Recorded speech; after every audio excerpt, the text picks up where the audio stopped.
Sometimes the family you choose is the one fate blows in with the storm. A man can outrun a posse, outride a blizzard, outshoot a fool, but grief just sits with you. Don't matter how far you ride, how deep you bury it, it finds you when the wind goes still, when the fire burns low, when the world forgets your name, but your own guilt won't. Up here the cold don't knock. It just comes in, uninvited, like memory, like punishment. The land don't beg forgiveness, it don't offer comfort, it takes and it waits. A tree will split from frost before it bends, a man too. And when you've lost what made you worth saving, you stop looking for the road back. You just stay where it's quiet. Ain't no story in that. Just silence. Just breath, fogging in the dark. But one night, long after he stopped counting the winters, someone knocked on his door. And the silence answered back. Snow came early that year. October hadn't even closed its fist, and already the pines sagged heavy with white. The wind ran like it had somewhere to be, low, mean, and constant. Up on the ridge, the man moved through it like a shadow, his breath trailing behind him in short, worn clouds. He didn't have a name, not out loud, not anymore. Not since the last one was spoken over a grave and left behind in softer ground. Folks in town had stopped asking. He came down once in a while for salt, shells, or whiskey, but never words. He paid in coin, or pelts, or silence. The cabin sat where the trees thinned and the rocks grew hard and high, a single room built tight with his own hands, weathered like the man inside it. Smoke drifted from the chimney, straight until the wind broke it sideways. Inside, the fire burned small but steady, just enough to take the bite out the walls. He hung his coat by the door, snow dusting off like old ash. His boots left no sound on the wooden floor. The rifle leaned where it always did. The trapline catch, 2 hares and a mangled fox, was laid on the table with quiet care. He bled them, cleaned them. No waste, no talk. By the fire, a pot simmered. Stew, if you could call it that. Mostly broth, bone, and the stubborn end of a potato. He ate slow, like it didn't matter, like tasting it would be too much. Above the hearth, tucked into the stone, was a little shelf. Just one thing sat there. A wooden box, weathered and latched. Inside were letters, tied in twine, edges curled and yellowing. None had been opened. He touched the box once that evening, ran a thumb along the grain, didn't open it, didn't need to. The weight of the words inside had already carved out their place in him. Out back, behind the cabin, a cross stood beneath a crooked pine, no name carved, just the wood and the earth and the memory. When the wind died down, he stepped outside, eyes scanning the tree line, not for danger, just habit. The cold bit at his face, but he didn't flinch. He lit a match, not for the pipe. It stayed dry in his pocket, but for the heat of it in his fingers. A single flame in the dark, held close like something worth remembering. Then he let it go. Wind came screaming down the mountain like it had lost its mind. It rattled the shutters, clawed at the seams of the cabin, howled through the gaps in the logs like some hungry thing looking for a way in. Snow blew sideways, mean, blinding stuff, and by mid-afternoon the world outside was nothing but white and motion and noise. He didn't light the fire yet, not till the sun gave out. He sat near the table, gutting the last of the fox from his traps, blade working slow and sure. He'd been through worse storms, worse winters too. This one was early, though. That bothered him. Animals had been thin, woodpile lower than he liked. The sound came soft at first. So soft he thought maybe it was just the wind again, playing tricks. A thud. Then another. Barely there. Like a branch, maybe. Or he stood, rifle in hand before his boots even hit the floor hard. The thud came again. This time, closer, at the door. He didn't open it right away, didn't move. Just stood there, breathing quiet, listening. Every instinct in him coiled tight. A scratch, then a sob. Wet, broken. Not the wind. He unlatched the bolt, slowly. Pulled the door open just wide enough to see through. What he saw made his stomach tighten. A woman stood there, wrapped in what looked like a man's coat, soaked through, her face pale and raw from wind. In her arms, 2 children, One older girl, maybe 6 or 7, held against her chest. The other, a boy, younger, curled under her coat, legs dragging in the snow. The woman's eyes were wild with cold and fear. Her lips moved, but no sound came. She staggered forward, lost her balance, and nearly went down. He caught her by the arm, bony and ice-bitten, and pulled them in. The door slammed shut behind them, wind shrieking as it was shut out. The girl coughed, hard. The boy whimpered once, then went limp. He moved without thinking, dropped the rifle, cleared space by the fire, took a blanket from his bed, wrapped the kids, pulled a second log from the stack and fed the flames. The woman collapsed beside the fire, cradling both children. Steam began to rise from their coats. Her hands shook. He said nothing, just crouched near the flames, eyes on the kids, breath heavy, unreadable. She looked up at him, eyes red-rimmed, unsure, waiting. He didn't offer comfort, didn't ask questions. He just said flat and cold, "Don't die in here." Then he turned back to the stove and lit another log. The fire burned hotter now, flames licking the blackened stone, chasing the frost from the corners of the room. Wet clothes steamed on a wire strung above the hearth, dripping into a tin basin. The woman sat cross-legged on the floor, her back to the wall, arms curled around both children like she was still keeping them from the storm. He moved around them in silo, and slow and steady, laid out 2 bowls, poured what was left of the stew, thin but hot. Not enough for 4, barely enough for 2. He handed the woman 1 bowl. She didn't speak, just nodded once and took it with stiff hands. She gave most of it to the girl, coaxing small sips, then tilted the edge to the boy's lips. He coughed but swallowed. His eyes were glassy. The man ate standing, quick, mechanical, set the bowl down when it was done and poured a ladle of hot water into a tin cup, passed it to her without a word. She whispered something to the children, too soft to hear, and tucked them in tighter beneath the blanket. A long silence stretched between them, the kind that hums with what ain't being said. Outside, the wind still moaned through the trees, but not like before, just the leftover anger of a storm dying down. He stoked the fire with a thick branch, sparks kicking up like fireflies, sat down in the old chair near the window, boots planted, rifle leaning beside him again, not aiming, just close. The girl looked over at him, eyes wide, not scared exactly, just curious. She clung to a scrap of cloth, something torn from a doll maybe. Her cheeks were red with heat now, but her fingers still trembled. She didn't look away when he met her gaze. The boy was asleep already, curled in a way that said he was used to sleeping in strange places. The woman finally spoke. Her voice was low, worn out like wagon leather. "Thank you." He nodded once. "Storm's not done yet. You'll stay the night." She didn't argue. Another silence. This one longer, heavier. He could hear the fire ticking, the wind curling at the window panes. The kind of quiet that had shape to it. She reached out to rub the girl's arms. The skin there was bruised. He caught a glimpse in the firelight but didn't mention it. She caught him seeing it, though, straightened a little, drew the blank. "Get up." "I'm Ruth," she said. Her voice didn't carry weight, just fact. "This here's Clara, the boy's Tommy." He didn't respond, not to the names, not to the invitation of them, just leaned back in the chair and scratched his jaw. Clara shifted closer to her mother, but kept glancing at him, watching, studying. "You got a name?" Ruth asked after a while, not pressing, just putting it out there. He didn't answer. After a moment, she gave a small, humorless chuckle, like she'd expected as much. He looked back toward the fire, watched the logs burn down slow. The room smelled of wet wool and pine smoke and something older, grief maybe. Clara took a stub of charcoal from somewhere and began scratching on the inside of the wood bin. Little lines, circles. After a few minutes, she held it up to show him. A picture, crooked but clear, of a man with a hat, tall beside a smaller figure. She tapped the man and smiled. He didn't smile back. She set it carefully beside her and laid down. Tommy's breathing was soft now, steady.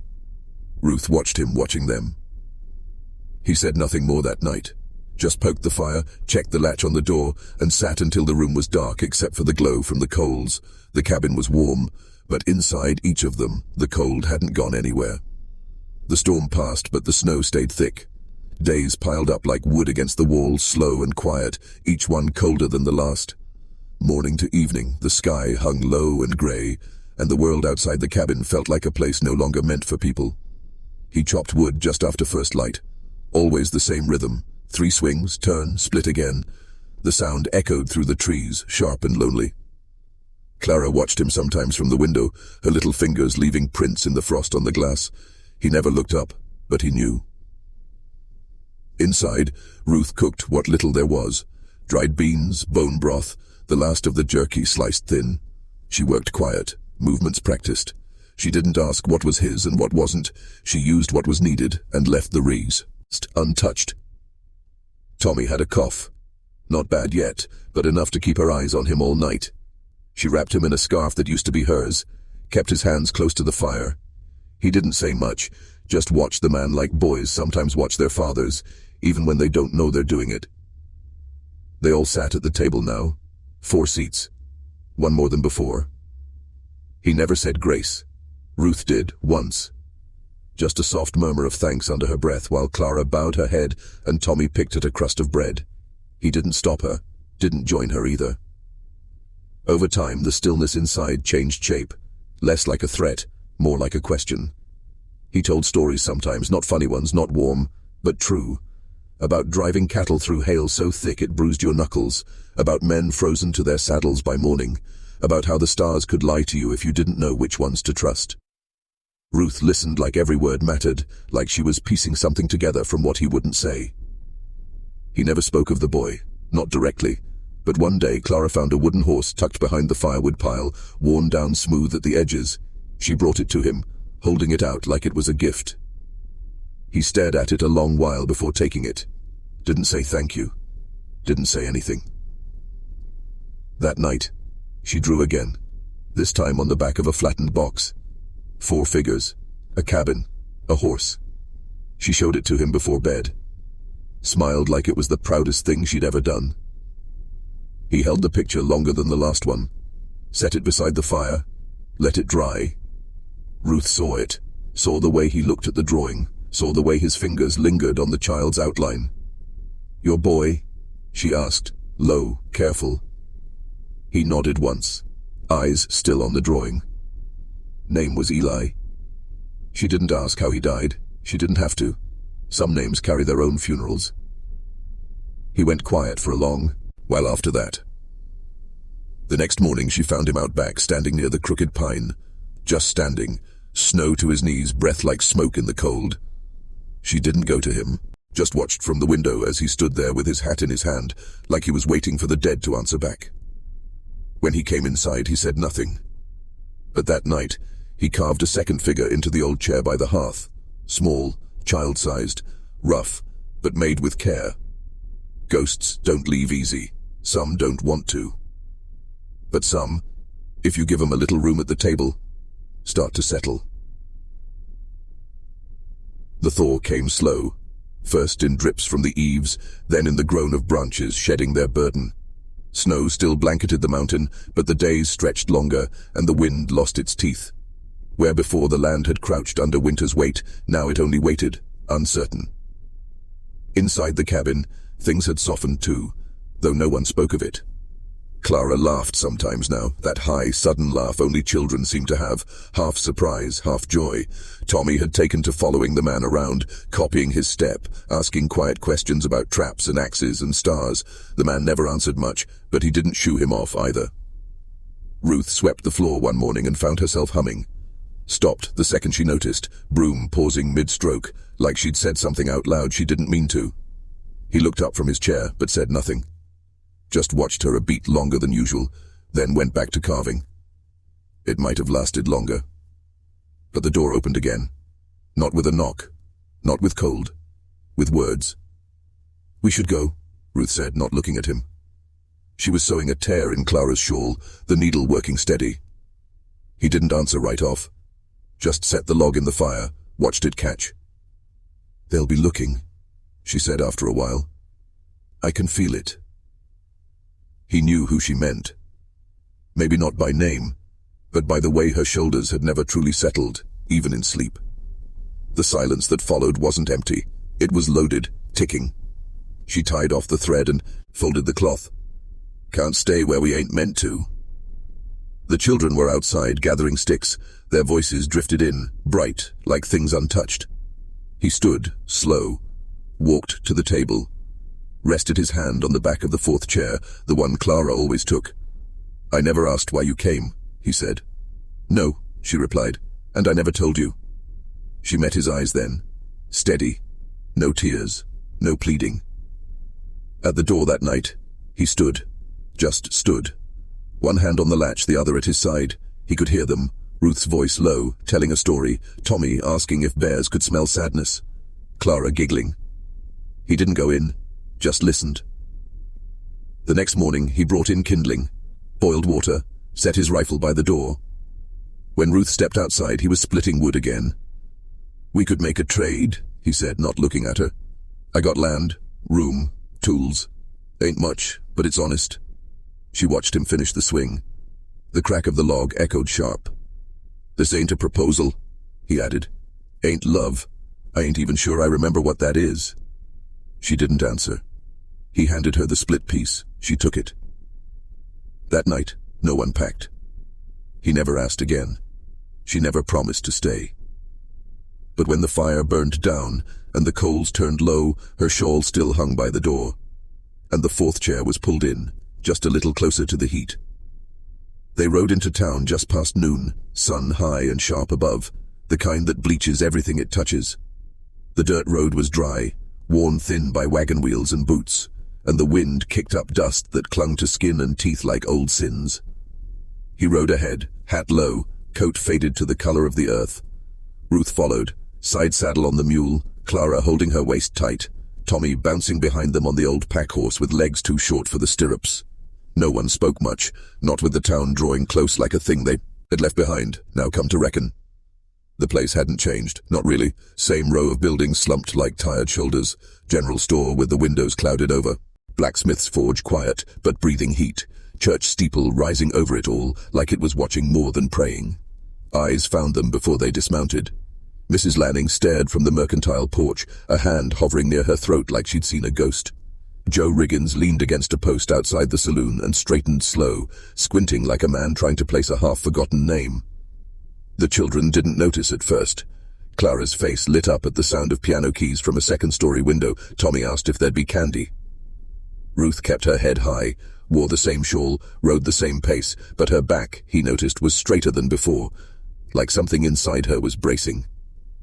He tied the horses outside the feed store and helped the boy down. Ruth dismounted without help, dusted off her skirt, and took Clara's hand. They hadn't taken 2 steps before a voice cut through the air. "She's not yours." The lawman stepped out from the barber's, deputy hat, star still shiny, like he was new to wearing it, younger than he should be, too bold by half. The man didn't blink. "Ain't said she was." The lawman looked at Ruth. "Miss Lawson, I thought you was gone for good." "I was," she said. "Now I ain't."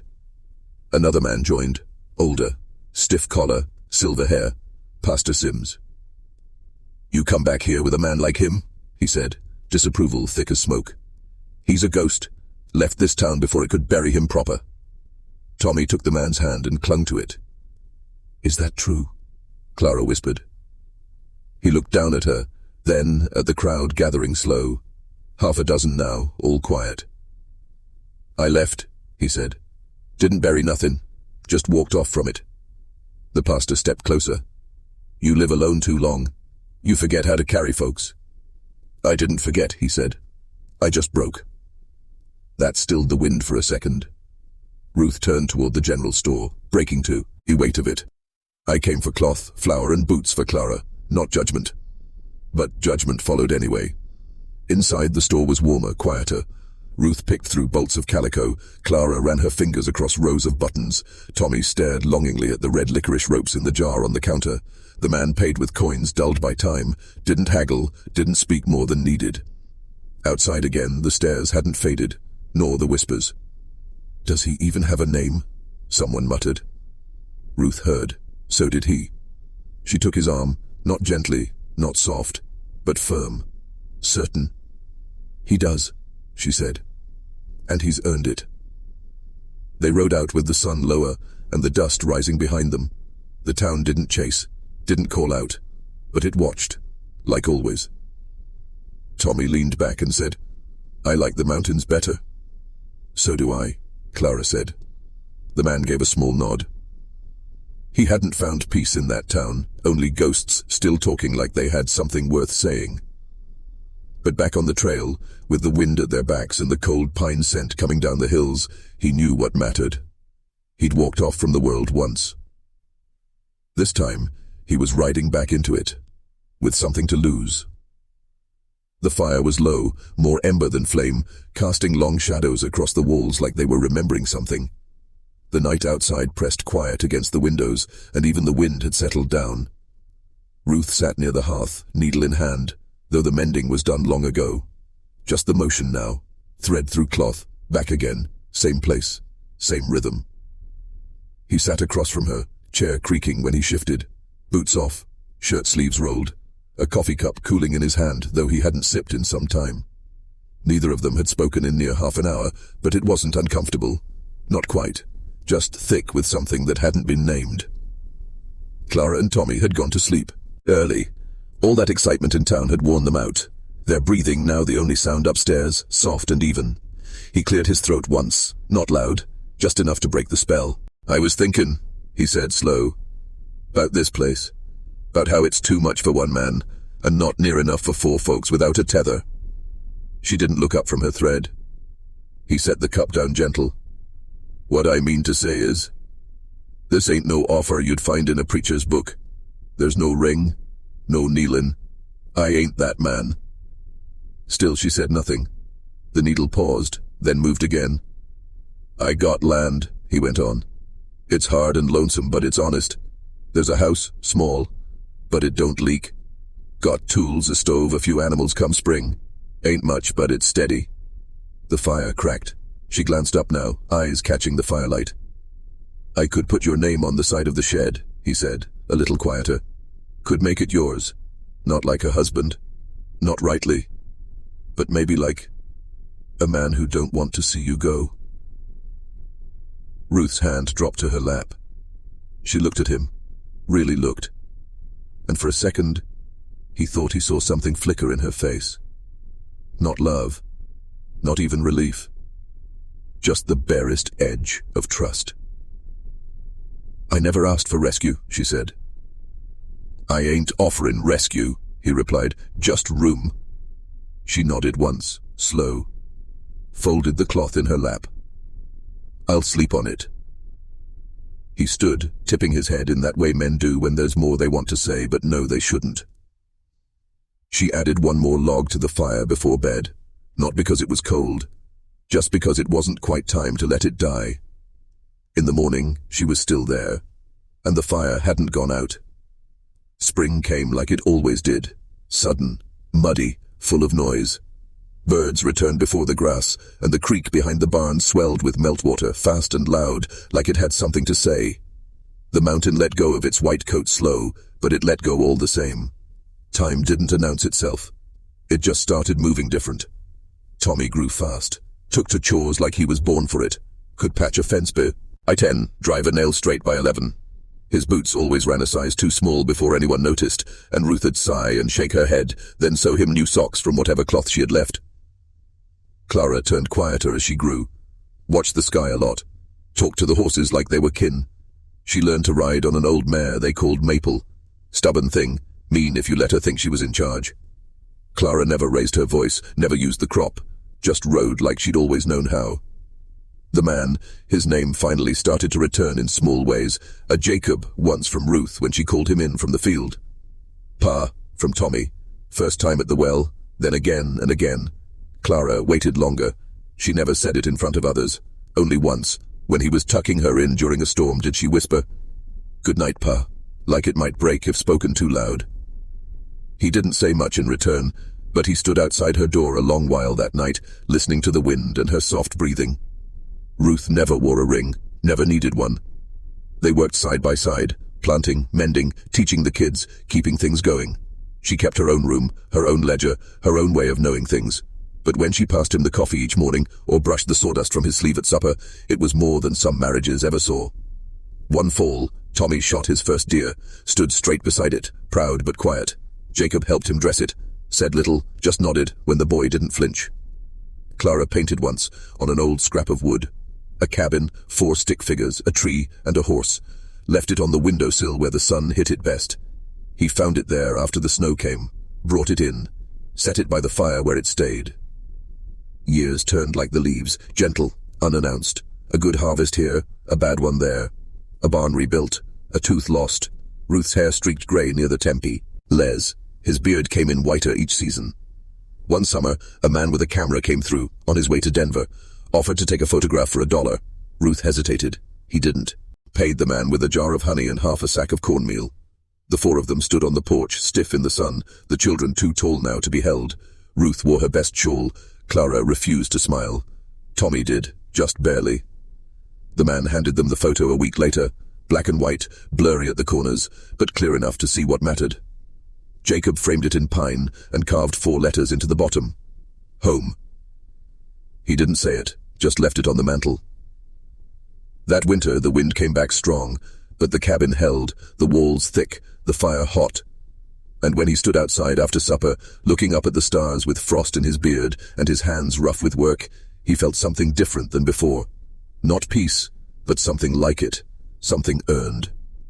The wind came down off the ridge the way it always did, quiet first, then rising with that high whistle that moved through trees like a hymn nobody remembered the words to. It tugged at the porch steps, scattered dry leaves across the yard, rattled the window panes just enough to make the dog lift its head. But no storm followed, just weather. Jacob stood out front with a hand on the railing, thumb running the edge of the worn post. The wood was smooth now, shaped by years of boots, buckets, and the weight of small hands learning balance. He stared out across the land, not new, not tamed, but known, fences that held, rows that yielded, a cabin that stood up through time and wind. The field was empty, bare of crops but not of memory. The tree line beyond it blurred in the early snow, soft flakes drifting lazy, no urgency in them. Ruth would be inside, lighting the stove. Clara might be drawing near the fire. Tommy, full-grown now, splitting kindling with that same hatchet Jacob once gave him with only the words, "Don't lose a finger." He smiled a little, not wide, not showy, just enough to crease the corners of his face. He thought back sometimes when the wind sounded like voices, not loud, not cruel, just present. The mountain winters, the knock that wasn't one, that first night by the fire when Ruth said nothing and the children looked at him like he was something other than broken. He hadn't been looking to be found, and still, they had. A crow cawed out from the barn's roofline. The horse stomped once, restless in the corral. He felt the weight of years settle in his bones, not heavy, not painful, just honest. He turned back to the door. Inside it smelled of stew and lamp oil, and whatever makes a house different from just shelter. He paused one last time before going in, and the wind carried the words like it always did. He thought he was rescuing them from the storm. But it turned out, they'd rescued him. He stepped inside, shut the door. Snow kept falling. This time, it didn't mean anything was coming. It was just snow,